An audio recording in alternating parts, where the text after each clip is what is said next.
Olá amigos da Rede Assim, a rádio mais informada. Esse é o programa Valor Humano com Rafael Takei, fundador da Moa Ikigai Educação com Propósito.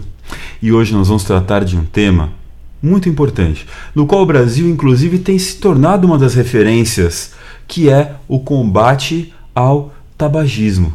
E para falar sobre isso conosco hoje, nós temos aqui a Liliane Marcon. Bem-vinda, Liliane.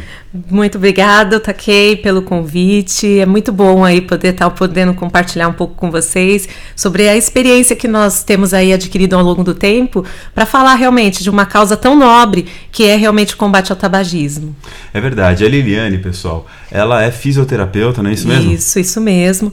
Sou fisioterapeuta. Hoje trabalho, na minha área de especialização, que é a fisioterapia cardiorrespiratória. E daí a gente vem desenvolvendo aí alguns trabalhos, principalmente pensando na prevenção do tabagismo, como também tratando aí as consequências. Assim, o que leva as pessoas ao tabagismo? Ou antes disso, na real, as pessoas acham que tabagismo é só cigarro, mas tem outras várias formas de praticar o tabagismo, né, Eliana? Sim, a gente sempre pensa no tabagismo do ponto de vista inalado, mas ele pode ser sim mascado, ele pode ser aspirado. Então nós temos várias variáveis ali, várias modificações no modo do consumo do tabaco. E uma coisa que talvez seja importante a gente ressaltar é que o tabagismo é considerado pela Organização Mundial de Saúde uma doença comportamental e que se enquadra dentro dos componentes mentais. Então ele precisa de uma abordagem na questão de vencer esse vício de uma maneira mais ampla. Porque o tabagista, ainda que ele sinta que está numa decisão de consumir o cigarro, o charuto, mascar, o cheirar rapé, sei lá o que ele faz com o tabaco, ele é enquadrado como um viciado, né? Ou seja, um adicto naquilo que ele está consumindo, é isso? Sim, com certeza. Por isso que é tão importante as intervenções multidisciplinares, né? Onde a gente tem, sim, a atuação do médico, prescrevendo medicação, entrando com agentes ali que vão diminuir essa fissura, entrando principalmente os componentes psicocomportamentais, né? Onde os psicólogos vão atuar ali, intervindo de maneira bastante importante, e a própria prática de atividade física, que é um componente importante, onde o fisioterapeuta tem uma atuação também, exatamente tentando o quê? Diminuir essa fissura, diminuir ali aquelas recidivas que ele acaba tendo, né? Verdade, é uma das coisas que a gente abandona com o excesso do tabaco, porque o fôlego vai indo embora e você não quer mais treinar, né? Isso, aí eu acho que entra dentro de uma área muito importante também da gente ressaltar, que é o desenvolvimento das múltiplas doenças que o tabagismo causa. Quais são essas doenças, Viviane? Por exemplo, a gente tem doenças que acometem o sistema cardiovascular, então aumenta os índices de hipertensão, até mesmo levando às insuficiências cardíacas,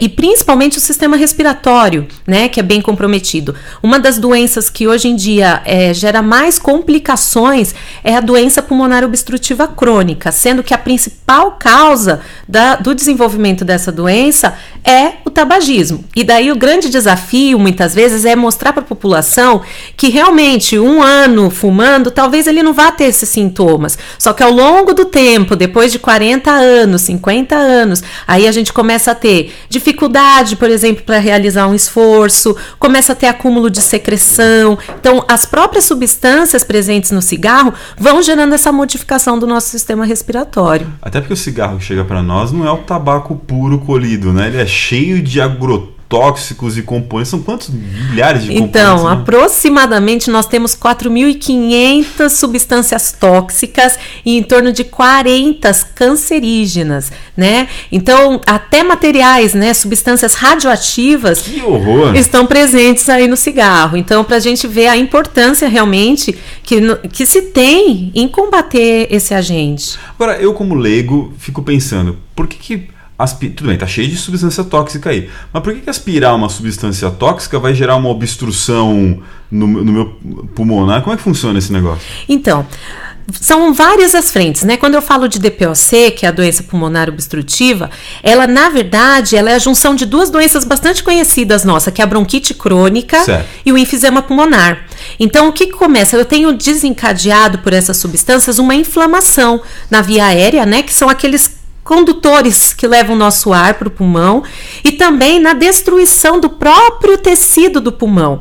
Então a gente começa a ter paralisação de células que transportam o muco, daí o paciente fica mais propenso à retenção de secreção e tudo isso vai gerando começa aquela tosse que não uma tosse produtiva que ele muitas vezes efetua várias vezes e não consegue ou deglutir ou expectorar, e aí entra também de novo a fisioterapia com um papel importante. Então a gente pega muitos dos pacientes que nós atendemos, inclusive, vêm com limitações importantes da parte respiratória como também na capacidade física, né?